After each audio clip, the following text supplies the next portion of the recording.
My name is Ted Hale. I write science fiction, adventure novels, and short stories.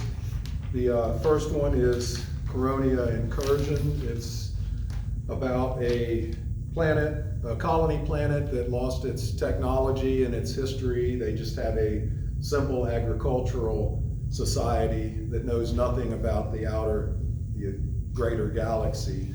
Protected by Galactic Union law, no one's allowed there to visit there or introduce any technology.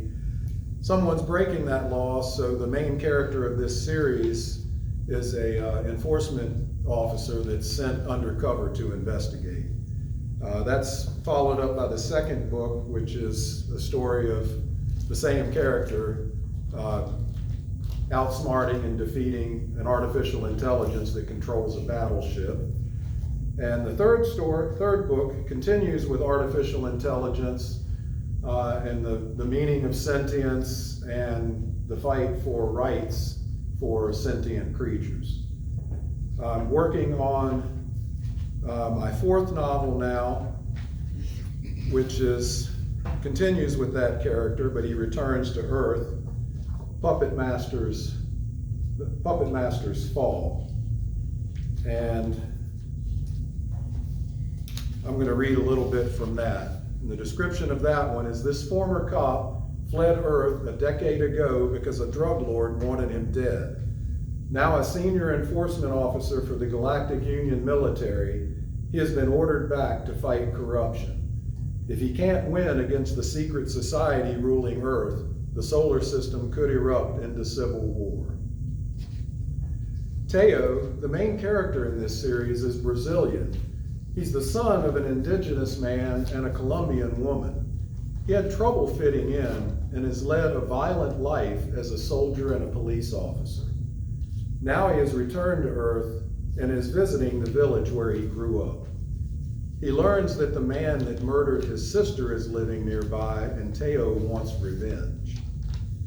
Hector Torrente, his former martial arts instructor, mentor, and father figure, has now become the governor of Amazonas state and is concerned about Teo's increasingly violent tendencies.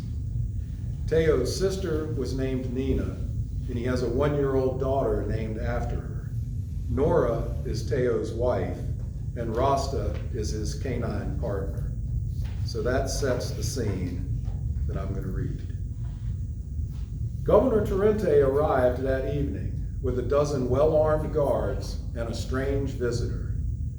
Teo, I'd like you to meet an old friend of your father's, Igarape.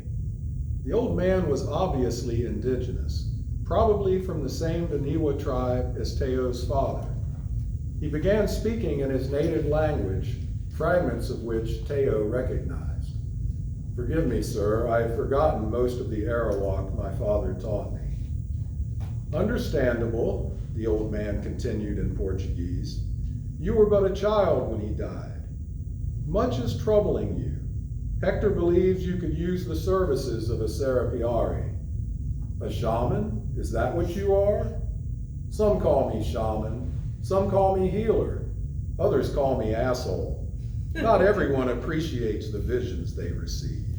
You are burdened with great anger and a survivor's guilt. I will help you with that if you allow it. Teo looked to his old master for guidance. I wouldn't have brought him if I didn't think it would help. If nothing else, you can at least get drunk and hear old stories about your father.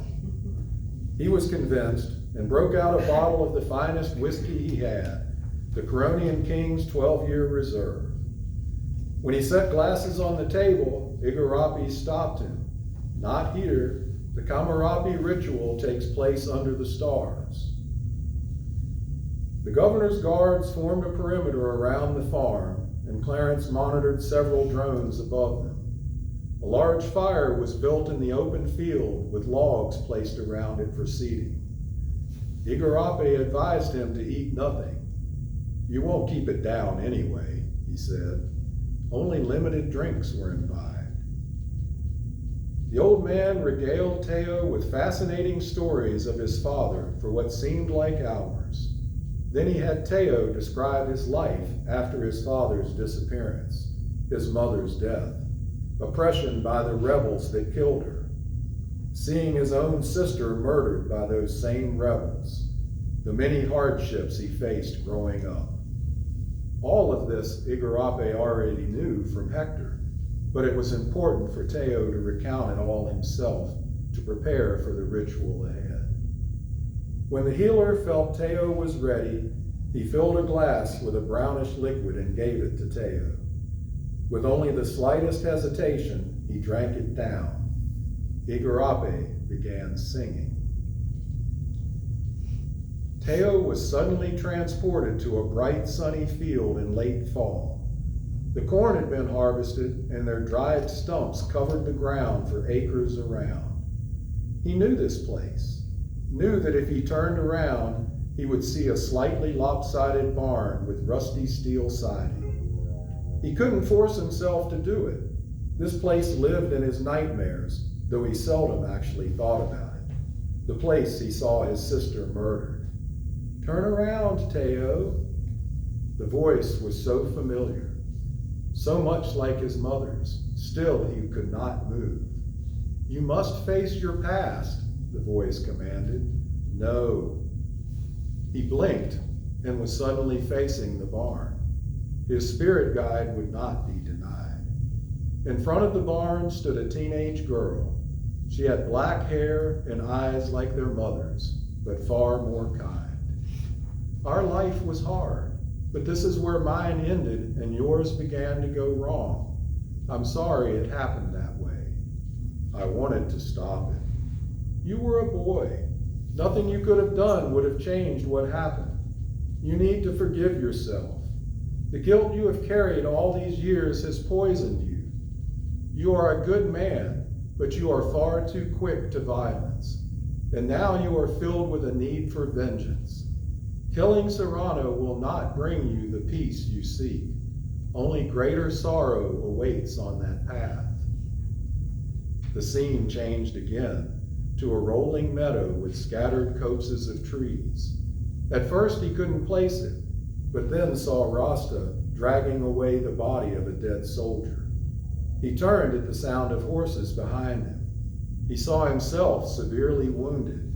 Nora was helping him onto a horse. This was Coronia during his undercover mission, before they joined the Galactic Union. Nora had killed the soldier to save him, the first time she had ever done such a thing. "Your violence is contagious."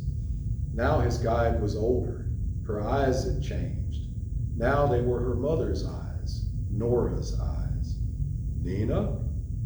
I was the sister of the past. Now I am the daughter of the future. A future you will not see if you continue on this path of vengeance. If violence is the answer, then you are asking the wrong questions." Again, the scene changed. Now he was in the landing bay of a battleship. The ominous swirling visage of the insane AI Theta was displayed on the large screen above him. She sentenced him to death, just as she had during the raid against her years earlier. The force field enclosing the bay dropped and he was blown into space. There would be no one to rescue him this time. As he stared at the stars and gasped for breath, he realized that he was actually sobbing and staring at the embers rising from the fire. Igarape continued singing.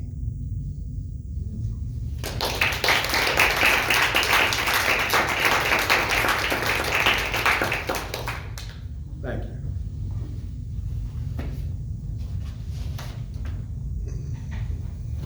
Thank you, Ted. Those are very interesting stories.